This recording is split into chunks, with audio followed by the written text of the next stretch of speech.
কিরে পিচ্ছি, তোর ক্ষুধা লাগছে? আঙ্কেল, আমার না অনেক ক্ষুধা লাগছে। ঠিক আছে, এই লো বিরিয়ানি খা।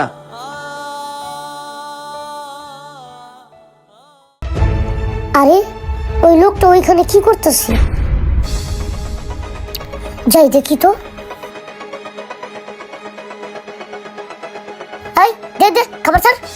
ওই আঙ্কেল শুনেন। আরে পিচ্ছি আবার ডাকতেছে কেন? যায় দেখি তো। ওই পিচ্ছি, ডাকছস কেন? আরে আঙ্কেল, আপনার ভিতরে দেখি মনুষ্যত্ববোধ বলতে কিছুই নেই।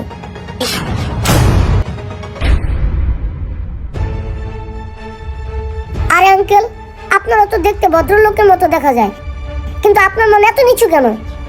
কিরে পিচ্ছি, তোর এত বড় সাহস, তুই আমাকে অপমান করতেছস?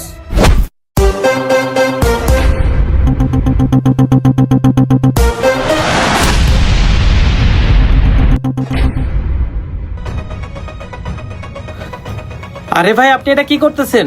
এতটুকু একটা বাচ্চার গায়ে হাত তুলতেছেন? আরে ভাই, আপনি ওকে বাচ্চা বলছেন? ও বাচ্চা হলে কি হবে? ওর যে কথাবার্তা, তাতে ওকে বাচ্চা বলে মনে হয় না। কেন, ও আপনাকে কি এমন কথা বলছে যে আপনি এত রেগে গেছেন?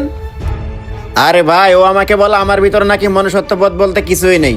এখন আপনিই বলেন, তাহলে ওকে আমি মারবো না কি করব? আচ্ছা বাবু, বলো তো, তুমি এই লোকটাকে এভাবে অপমান করছো কেন? আঙ্কেল, ওই লোকটা কি করছে তাহলে শুনেন।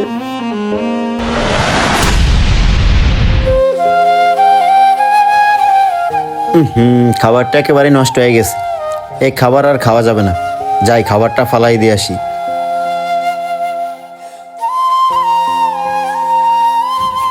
কি ব্যাপার? ওই লোকটা ওইখানে খাবার নিয়ে কি করতেছে? ধুর, আমি যাই না।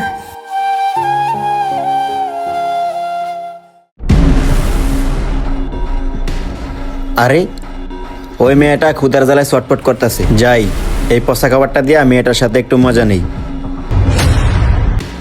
এবার বুঝছেন আঙ্কেল? এখন আপনিই বলেন, এই অসহায় মেয়েটা যদি এখন পচা খাবার খায় তাহলে তো অসুস্থ হয়ে পড়বে। আর ও তো এমনিতেই খাবার কেনার টাকা পাচ্ছে না। এখন যদি এই পচা খাবারটা খায়, খেয়ে যদি অসুস্থ হয়ে পড়ে, তখন ওষুধ কেনার টাকা পাবে কোথায়?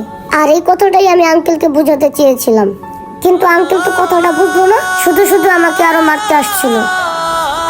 ভাই, সবই তো শুনলাম, কিন্তু আপনার মতো লোকের কাছ থেকে এরকমটা আশা করি নাই। আর আপনাকে দেখে তো ভদ্রলোকই মনে হয়। এবার আপনিই বলেন, আপনি কি কাজটা ঠিক করছেন? হ্যাঁ ভাই, এটা আমার অনেক বড় অন্যায় হয়ে গেছে। বাবু, তুমি আমাকে মাফ করে দাও। আর মামনি, আমি তোমার সাথে যেই কাজটা করছি এটা একেবারে অন্যায় করছি। এই নাও, এখানে 1000 টাকা আছে, এই টাকাটা তুমি রাখো, কিছু কিনে খেও।